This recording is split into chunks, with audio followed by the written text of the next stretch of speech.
I just returned from Japan, and for most of our family, it was a first visit. Jacqueline had actually been before, way back in the early 1990s, but for the rest of us, it was all new. A place of breathtaking beauty, ancient culture, and incredible hospitality. And did I say how clean it is? Oh my goodness, you've been following how the fans at the World Cup clean up afterwards. That's just how it is. Everything is spotless. We went there to celebrate the bar mitzvah of an adopted member of the family, a dear family friend, and it was just so wonderful to be with them and to celebrate in Tokyo. And it was extraordinary and not obvious because you might know that the Jewish population of Japan is pretty small. And there we were at the Jewish Community of Japan, the JCJ, which is a congregation that was created in 1953.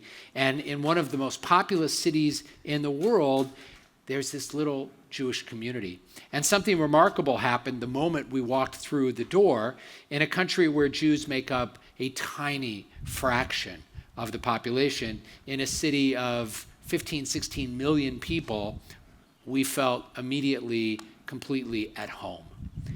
The melodies were familiar, the prayers were ours, of course, opening up the Siddur. It was easy to follow along. The rhythm of Kabbalat Shabbat, Lecha Dodi, Shema, everything was there, exactly as it's supposed to be.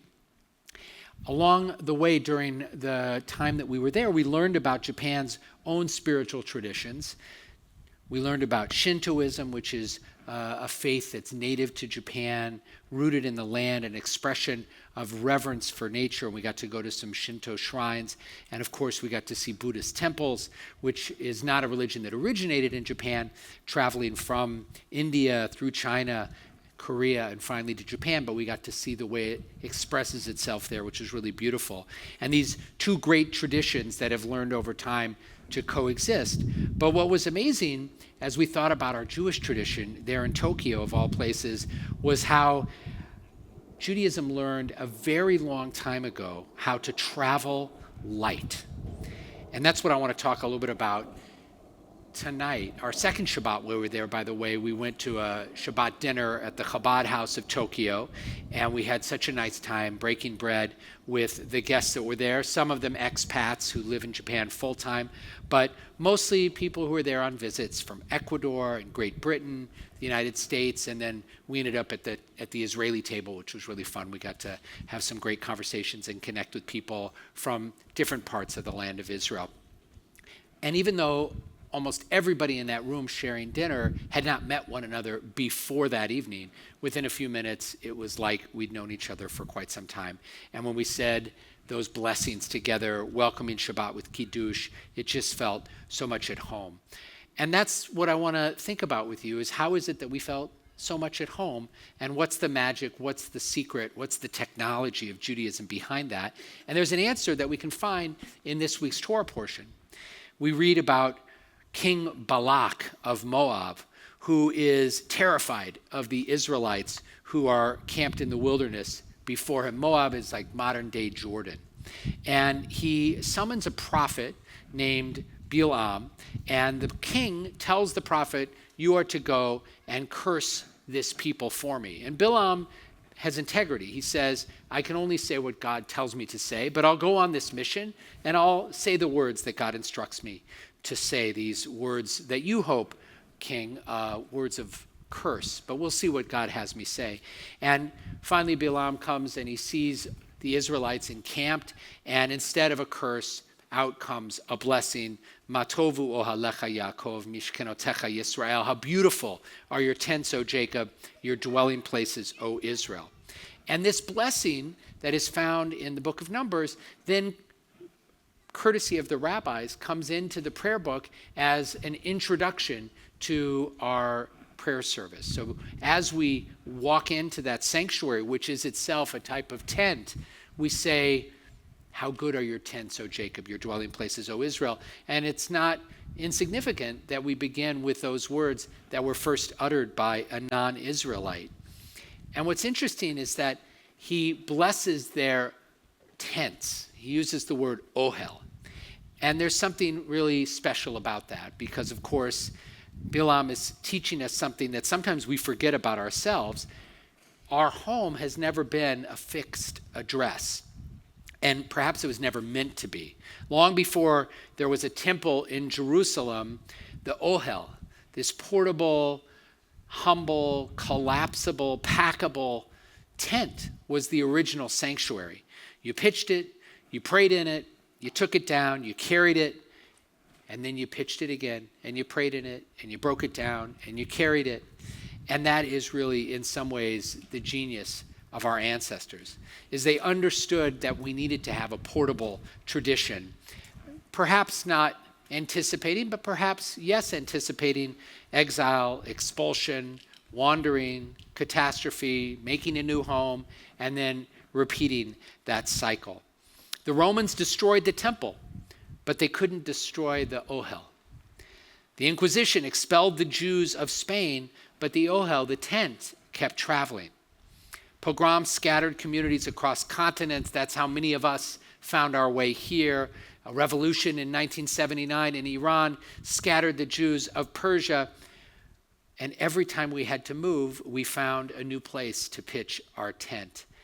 And what we created was not a replica of what we left behind. We built a new home in each of these places. And that's what I felt in that room in Tokyo. Someone had pitched the tent, and later I learned the story of those pioneers in the 50s who did so. And once the tent was there, in came the visitors and the guests and the expats and Japanese natives who have converted to Judaism, everybody coming to join in that beautiful sanctuary. Wherever we wander, we can build community, we can find a place to gather and say a few ancient words and be at home. And in this particular moment, when many of us are feeling a kind of spiritual loneliness, when political leaders who were once allies have grown distant, when old friends who we've expected to show up for us have failed to do so, when the noise and the pain of the world and rising anti-Semitism and anti-Israel energy presses in on us, we should remember that there is something that no one can take from us. Not a building, not an address, but that ohel, that tent. And tonight, on this last Shabbat of Pride Month, we think about that tent expansively.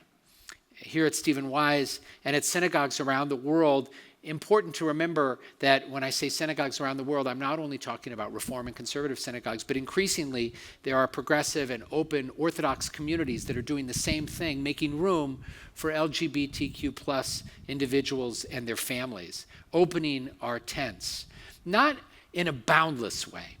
That's not how community works. There do need to be borders.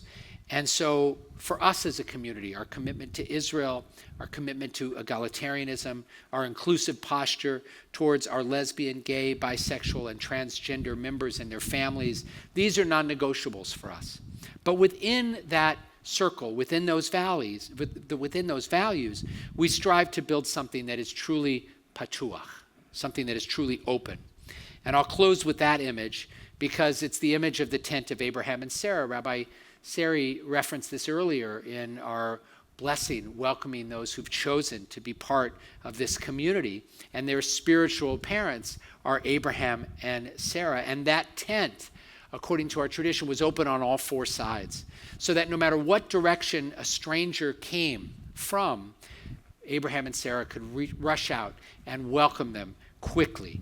A tent with four doors. Come from wherever you are. Come however you are. You're welcome here. And the last connection I'll make is to the music that we've been enjoying this evening. Some of the greatest Jewish composers of our time, artists who were themselves, some of them, part of the LGBTQ plus community, but all of them welcoming of that community, and who understood from personal experience what it means to long for a place where you can be fully, freely, and joyfully yourself. Their gifts, Sondheim's and Bernstein's, were born in part from that experience of searching, of needing somewhere, of knowing deeply what it means to need a place where you can be at home. These artists knew what it meant to search for the tent and put that search into music that the whole world has benefited from. Matovu ohalecha Yaakov, how beautiful are your tents, O Jacob. The tent that Leonard Bernstein dreamed of in Somewhere, the tent that Dorothy was trying to get back to in Oz, the tent that was pitched in a Chabad house in Tokyo on a Friday night where strangers broke bread together and were, for a few hours, exactly where they were meant to be. That tent is also here tonight in this place. It's always there, wherever we gather. Whether we say these ancient words together, wherever we do so, we are in that ohel. May we never take it for granted, and may we always know how to find our way back. Shabbat Shalom, and happy Pride.